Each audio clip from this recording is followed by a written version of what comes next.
So I want to talk to you for a moment about wireless security and the wireless attacks that are out there.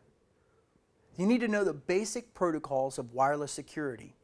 And some people widen wireless security out to all radio frequency, or RF. I don't know if that's appropriate for your organization, but I certainly do consider that there are new radio frequency technologies all the time.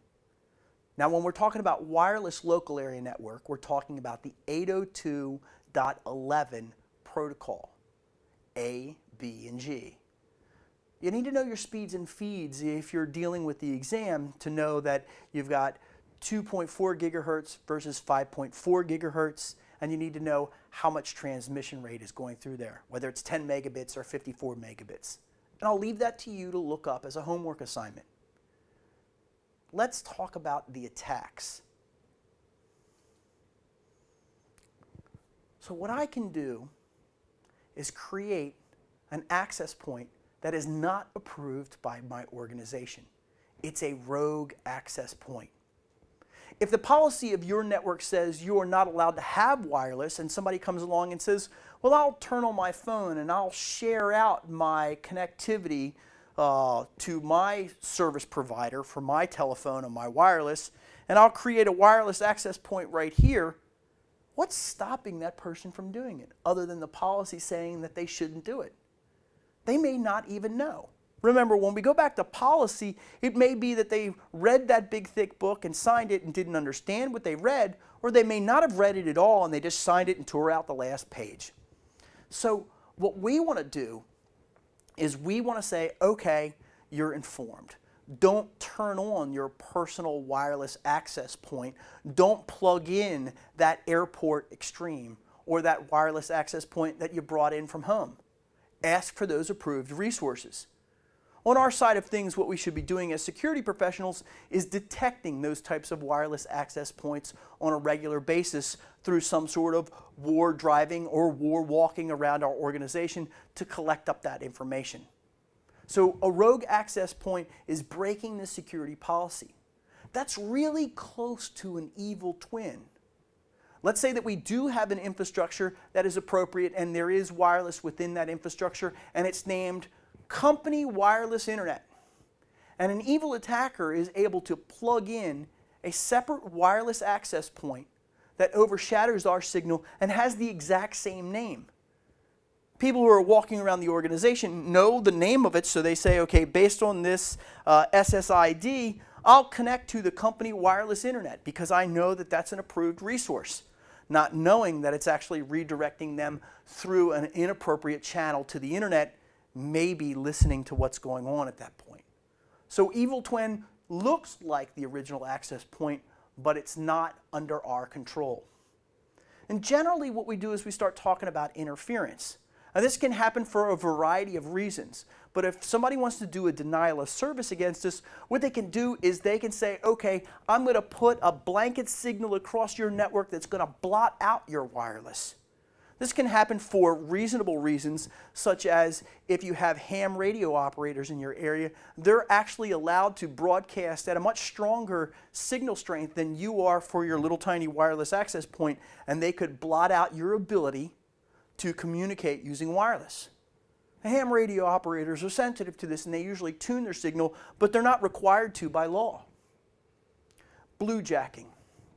So, over the personal area network, Bluetooth interface, I could intercept your signals. I could send messages to you over that short distance. Now, if you look at the 802.11.16 standard, what you'll find out about Bluetooth is that there are 3 different levels of devices for personal area networks.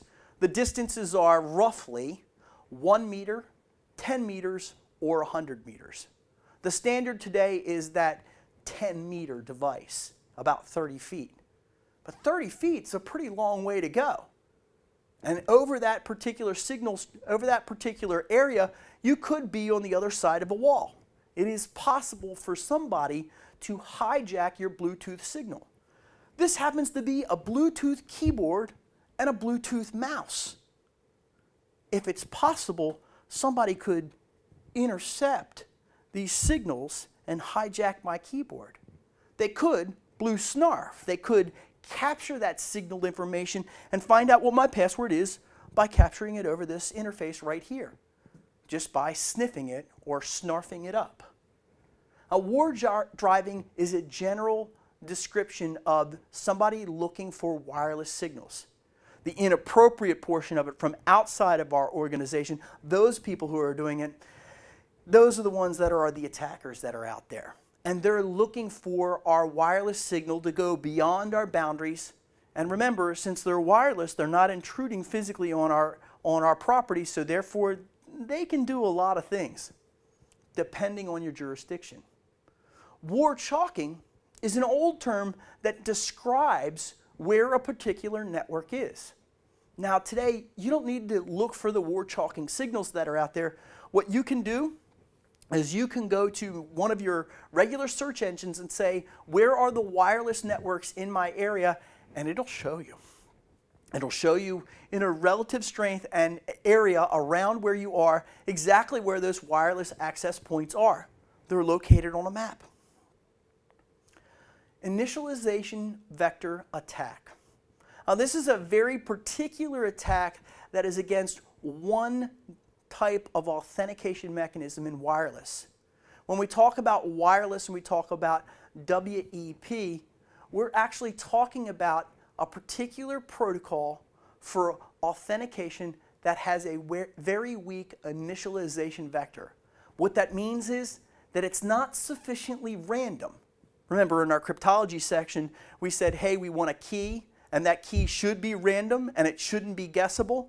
Well, if the randomization pool, or the key, is very small, or the number of keys that are possible are very small, then what we can do is we can attack by exhausting the keys. Well, an initialization vector is not even a key, it's actually the start of encryption. And that is insufficiently random, and therefore we can attack it and crack WEP. Today, we can crack WEP in somewhere around 3 to 7 seconds as an attacker. If we go up and we say, well, we need something stronger, we might want to think about WPA or WPA2, which we'll talk about in a later module. Lastly, packet sniffing. Not necessarily attack, but it could be an attack. That's capturing the information as it flows across the wire. If that information is encrypted, it's a little bit more difficult. If it's unencrypted, then packet sniffing makes it very good data for our attacker.